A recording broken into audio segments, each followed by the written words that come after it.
감동과 인연. 안녕하십니까. 데이노 김입니다. 받은 감동의 글을 소개해 드립니다. 저는 60 중반의 할머니입니다. 한 대학교의 의대 교수인데요. 내년이면 정년이 되어 은퇴하게 됩니다. 제가 사람답게 살고 교수까지 될 수 있었던 사연을 얘기하고 싶습니다. 저는 깡촌에서 태어나서 아주 어릴 때부터 장작 뗄나무를 해오는 집안 헛된 일을 도왔습니다. 저희 집은 아주 가난했고 부모님은 여자애는 공부할 필요가 없다고 했습니다. 하지만 저는 집안일보다는 공부에 흥미가 많았습니다. 몰래 학교 창문을 들여다보며 한글을 익히고 산수를 공부하다가 쫓겨나기도 하고 부모님한테 잡혀와서 혼쭐이 나기도 했어요. 계집애가 공부해서 뭐 할 거냐며 살림이나 잘 배우라고 하셨죠. 그런 제 삶의 변화가 오기 시작한 것은 젊은 여선생님이 오시고 나서부터였습니다. 시내에 있는 유일한 중학교에 부임하신 선생님은 제가 야트막한 산기슭에서 쑥을 뜯다 말고 누가 놓고 간 책을 읽는 것을 보시고 저에게 공부를 가르치기 시작하셨어요. 순정아, 지금 당장은 이게 너한테 쓸모없을 것 같아도 언젠가 분명히 도움이 될 날이 올 거야. 네가 노력한 만큼 네 인생의 기회도 넓어질 거고. 그 선생님도 공부 못하게 하는 부모님의 눈을 피해서 열심히 공부해서 대학을 나와 선생님이 됐다고 하셨어요. 저는 그때부터 밤마다 몰래 걸어서 20분 거리에 있는 선생님 댁에 가서 국어, 산수, 도덕, 사회자연 이런 것들을 배웠고 열심히 공부한 덕에 중학교 과정도 배울 수 있게 됐어요. 그러다가 엄마한테 들키고 말았습니다. 선생님 댁에 가려고 막 집을 나설 때였죠. 엄마는 아버지한테 말하지 말라고 싹싹 비는 저를 보며 한숨을 쉬시고는 들키지 않고 끝까지 할 자신이 있으면 그렇게 하고, 자식이 좋아하는 거 부모도 못 시켜주는데 그걸 다 해주신다고 하는데 어떻게 안 되냐 하겠냐. 기왕 할 거면 내 몫까지 다 하거라 라며 몰래 다닐 수 있게 해주셨습니다. 그렇게 몇 년간 공부가 계속되면서 저는 검정고시에 합격했고 대학에 가고 싶다는 꿈을 꾸게 되었죠. 하지만 현실적으로 어려움이 많아서 엄두가 나지 않았어요. 공부할 시간도 많아야 하고 문제집도 살 게 많고 그저 막막하고 걱정을 하자 선생님은 엄마를 만나셨어요. 순정이는 정말 똑똑해요. 누구보다 이해력이 빠르고 머리도 좋죠.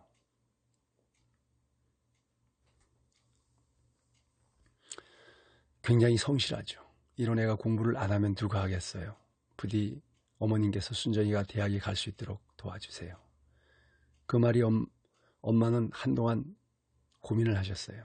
그리고 결국엔 저를 밀어주기로 하셨답니다. 아빠 몰래 집안일 하는 시간을 빼주셨고 문제집 살 돈도 주셨어요. 그 돈이 충분치 않았기 때문에 저는 선생님의 도움을 받아야 했습니다. 두 분은 그렇게 뒤에서 조용히 제 앞날을 위해서 지원을 아끼지 않으셨죠. 저도 그런 엄마와 선생님께 보답하고자 하루 10시간씩 공부를 했고 그러다 보니 점점 더 풀 수 있는 문제들이 많아지더라고요. 한 번은 선생님이 갖다 주신 유명 학원 모의고사 문제를 풀었는데 제가 거기서 딱 2문제만 틀렸어요. 공부 잘하는 고3들도 어려워하는 시험 문제라고 하셨어요. 선생님은 거봐, 너는 이렇게 할 수 있을 줄 알았어.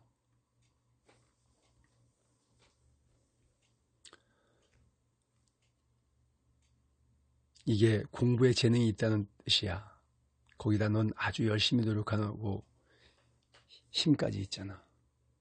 선생님이 제가 정말 서울에 있는 대학에 갈 수 있을까요?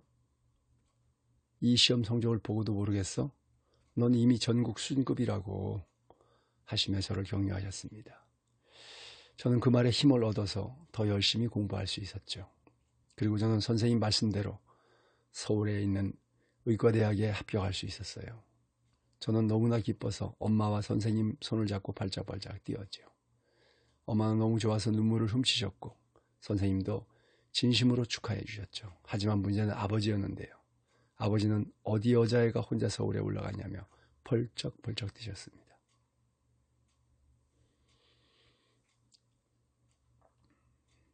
엄마는 너무 좋아서 눈물을 훔치셨고 선생님도 진심으로 축하를 해주셨는데요. 그리고 쓸데없는데 시간을 낭비했다며 제 책을 모조리 다 갖다 버리셨어요. 저는 너무 속상해서 아버지를 원망하며 가출을 결심했죠. 오빠들은 아버지가 다 밀어줘도 못 간 대학 나는 갔는데 왜 나보고는 안 된다고 하는 거예요. 아버지가 밀어준 것도 아닌데. 그렇게 저는 몰래 짐을 싸서 새벽에 기차역으로 갔어요. 그런데 거기에 선생님이 나와 계신 것이었어요.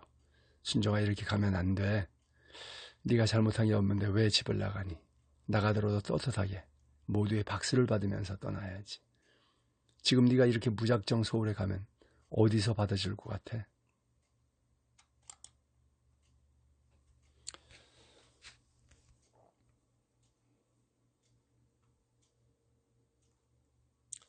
서울에 가면 어디서 받아줄 것 같아?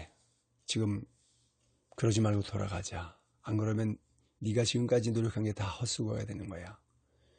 저는 결국 선생님과 함께 집으로 돌아오게 되었습니다. 집에는 제가 가출하려고 했던 것을 아무도 몰랐습니다. 선생님이 어떻게 하신 건지 대학교 입학금과 등록금을 마련해 오셨더라고요.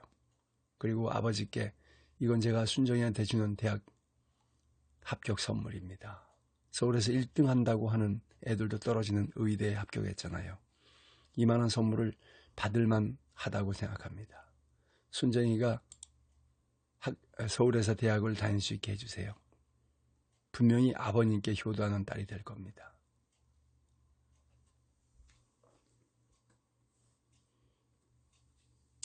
선생님은 몇 번이고 되풀이한 간곡한 설득 끝에 아버지는 결국 저를 서울에 보내기로 하셨어요. 저는 선생님께 이 은혜를 다 어떻게 갚아요? 정말 감사합니다, 선생님. 하면서 펑펑 울자 선생님은 네가 열심히 하면 되는 거야. 그리고 훌륭한 의사가 돼서 갚으면 돼. 라며 제 어깨를 토닥거려 주셨습니다.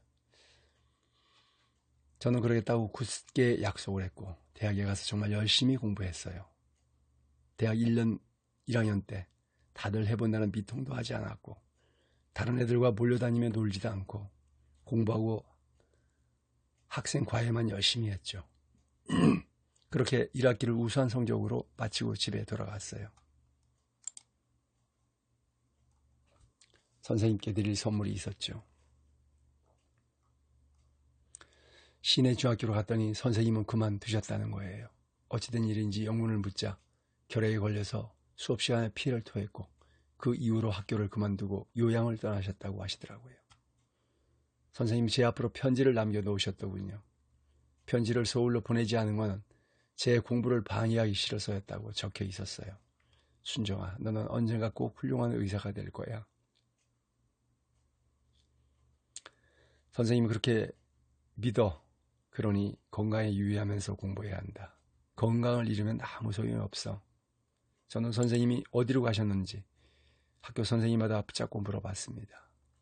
그러나 선생님이 어디로 요양을 가셨는지 아는 사람 없었어요. 아무에게도 말 안 하고 떠나셨다는 거였습니다. 요즘 같으면 인터넷으로 어떻게든 찾을 수 있었을 거예요. 하지만 당시에는 그럴 수가 없었습니다. 저는 선생님을 찾으려고 알만한 사람들을 찾아다녀 봤지만 결국 찾지 못했고 방학이 끝나 학교로 돌아가야 했습니다. 저는 자취방으로 돌아와 열심히 책장 앞에서 결심을 했어요. 그래, 선생님을 다시 만났을 때 자랑스러운 제자가 될 수 있도록 열심히 살자. 공부도 열심히 하고 돈도 열심히 벌자. 그게 선생님께 보답하는 길이야.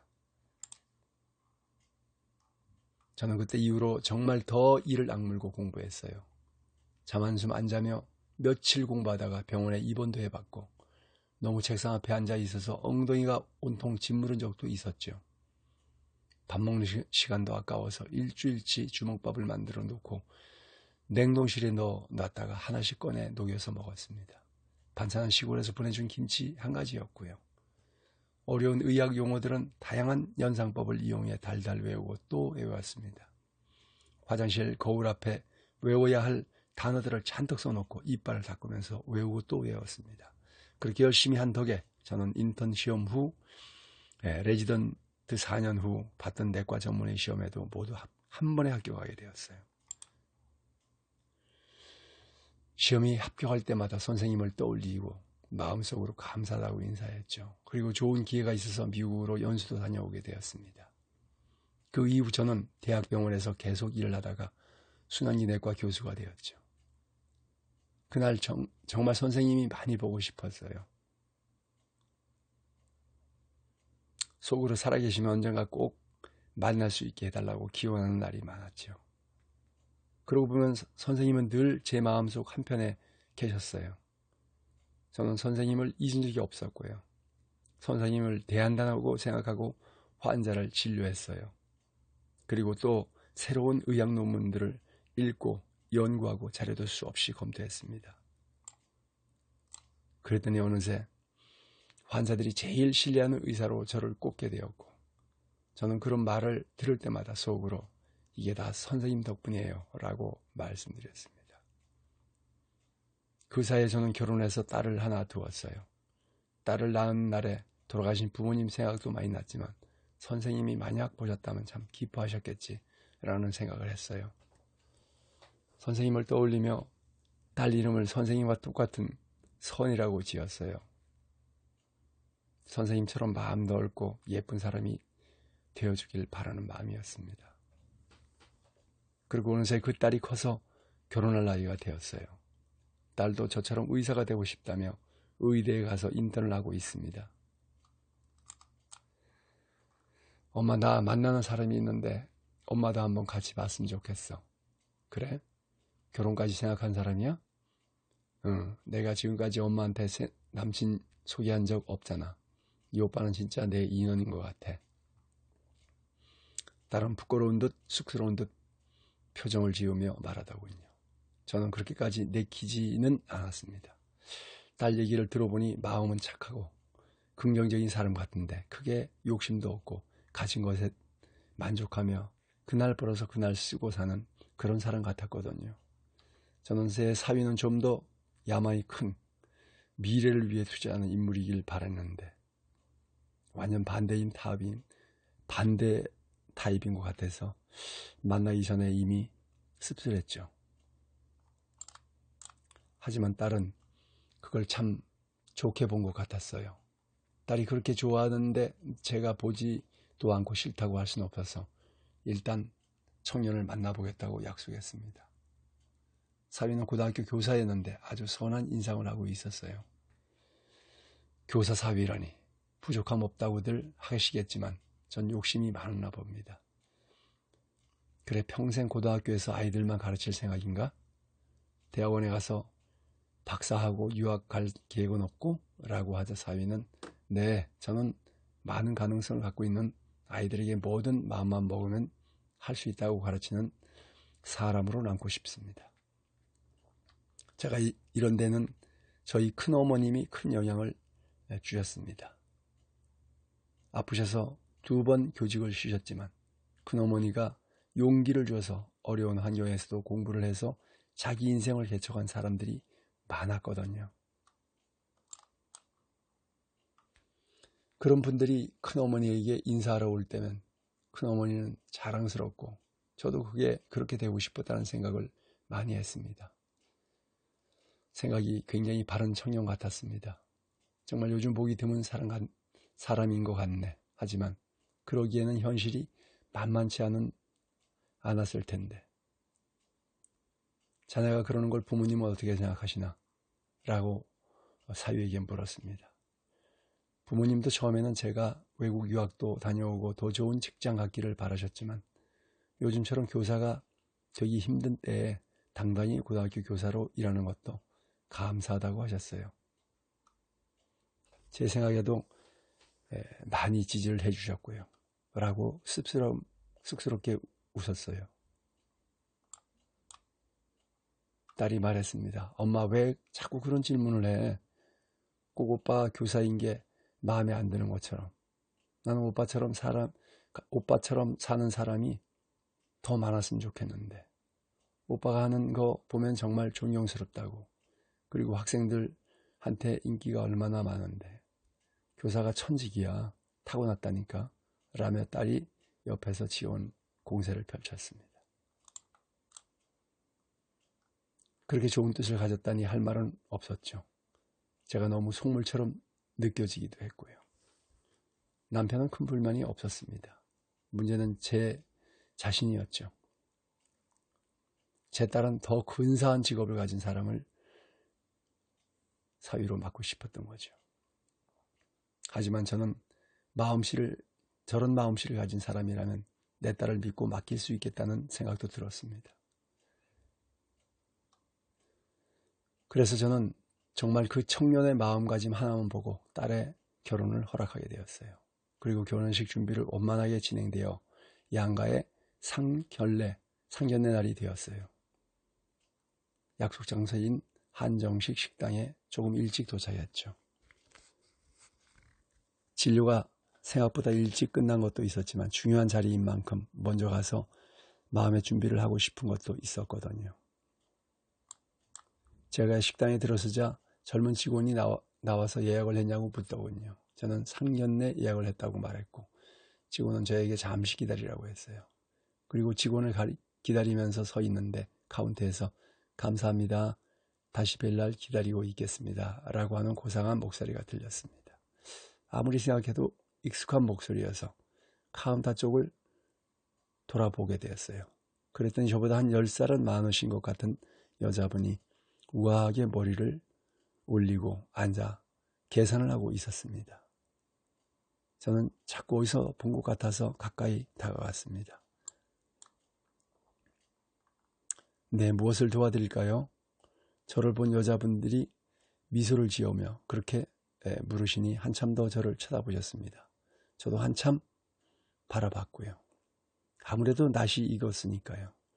그리고 그 목소리의 억양, 부드럽고 우아한 느낌이 예전에 제가 알던 유선희 선생님과 너무도 닮아 있었어요. 그러고 보니 눈매라든가 얼굴형, 콧날이 선생님과 흡사했죠. 저는 떨리는 목소리로 혹시 유선희 선생님 아니신가요? 라고 하자 그분도 너 순정이니? 라고 물으셨습니다. 그 자리에서 눈물을 터뜨리고 말았어요.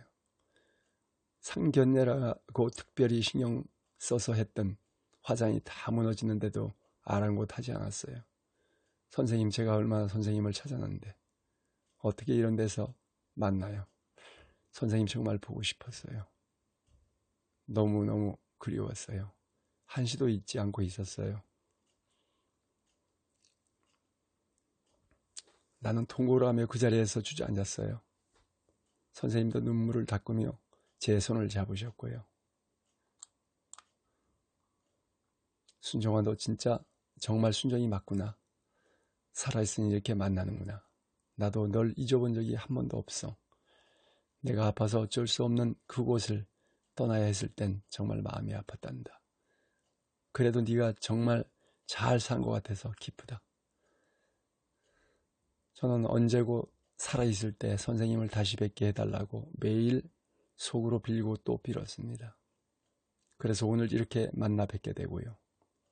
선생님도 눈시울을 붉히며 저를 끌어안으셨어요. 그리고 여기는 어떻게 왔냐고 물으시더라고요.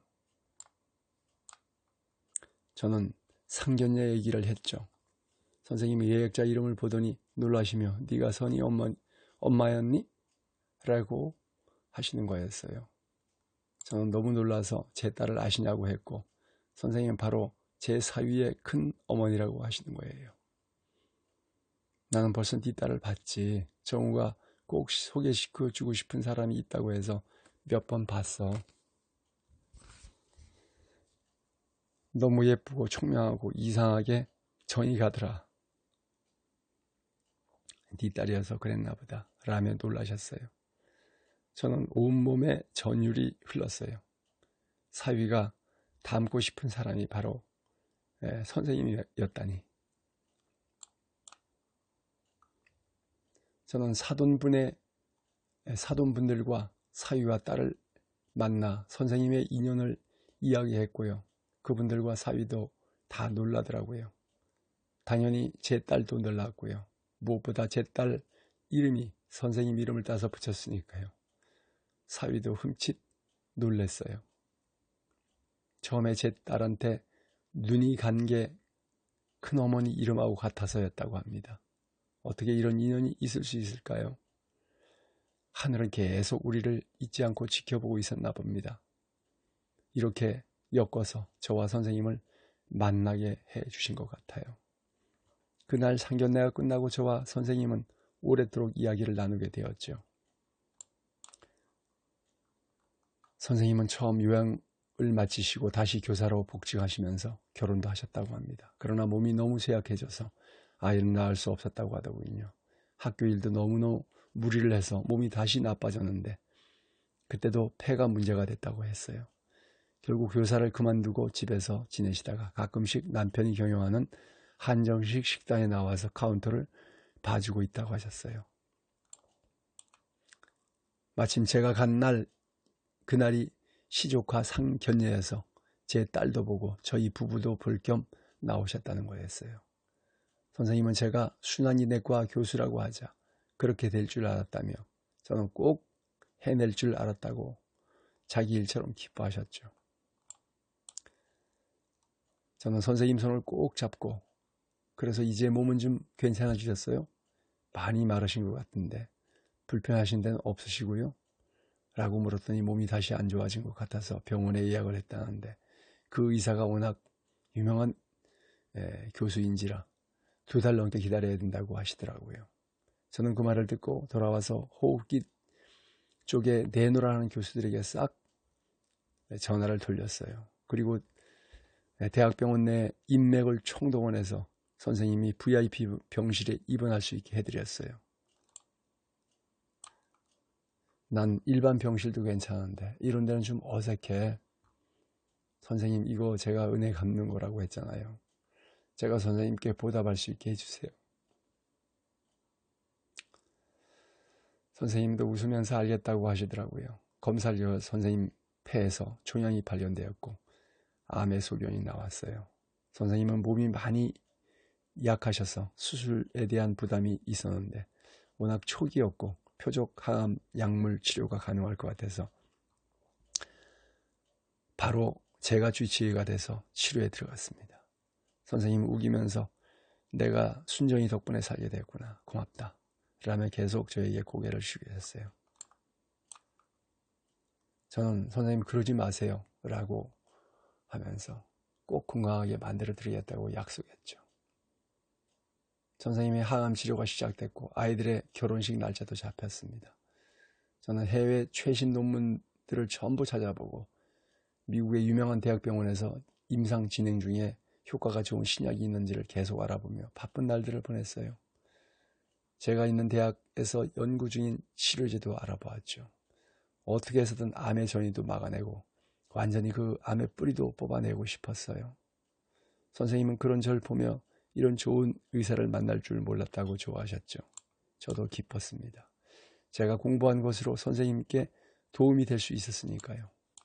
힘들게 공부했던 날들에 대한 후회가 정말 눈꽃만큼도 없었어요. 부모님만큼이나 제 인생에 큰 영향을 주신 선생님을 치료해 드릴 수 있었으니까요. 그리고 시간이 흘러 아이들 결혼식이 되었습니다. 선생님도 그동안 치료가 많이 좋아지셔서 곱게 한복을 입고 결혼식장에 오셨어요. 사위는 저를 보고 한박 웃음을 지으며 90도로 인사하더군요. 저는 가까이 가서 사위 손을 잡았습니다. 내가 자네를 잘못 알아보고 이런저런 실례를 많이 했네. 미안하네. 내가 어느새 올챙이 쪽을 잊어버리고 나 혼자 잘된 것처럼 살고 있었나 보네. 자네가 그토록 닮고 싶어하는 큰어머님 유선희 선생님이 오늘 의 날을 만들어 주셨는데 자네는 더 훌륭한 제자들을 많이 만들어내게. 아닙니다, 장모님. 저는 섭섭하게 느낀 적 한 번도 없었어요. 그리고 선희가 좀 훌륭한가요? 아까우신 게 당연하죠. 저한테 정말 넘치는 사람이에요. 그거 잊지 않고 늘 존중하며 하는 마음으로 살겠습니다. 저와 선의의 결혼을 허락해 주셔서 감사합니다. 이런 말 들으며 제 눈시울이 뜨거워지더라고요. 결혼식이 진행되고 딸과 사위가 우리 부부와 사돈 부부에게 차례로 인사를 했어요. 저는 그 자리에서 일어나서 선생님 앞에 갔죠. 그리고 선생님께 큰 절을 올렸습니다. 선생님, 시골에서 나물이나 캐고 땔감이나 주워오던 저를 오직 책을 좋아한다는 이유로 공부시켜 주시고 대학교에 첫 등록금까지 마련해 주셨습니다. 그런 선생님이 제 사돈 큰 어른이 되어 주셔서 정말 너무나 영광스럽습니다. 제 딸도 사위도 잘 부탁드립니다. 사돈 내외도 저의 사정을 잘 알고 있었기에 눈시울을 붉히셨어요. 다들 박수가 터졌고 그 가운데 우는 사람도 있었습니다. 제 딸과 사위도 눈물을 흘렸죠. 안사돈은 제게 다가와 저를 안아주더군요. 행복한 딸의 결혼식은 울음바다로 만들어 너무 미안했지만 저는 그렇게라도 공개적으로 사람들 앞에서 선생님께 인사를 드리고 싶었어요. 선생님은 건강을 회복하셨고 지금은 정기적으로 검진을 받으러 오십니다. 이제 제가 은퇴하고 나면 같이 여행이나 다니자고 하시네요. 저도 그런 날만을 기다리고 있겠습니다. 이제라도 선생님의 은혜를 보답하며 살고 싶어요.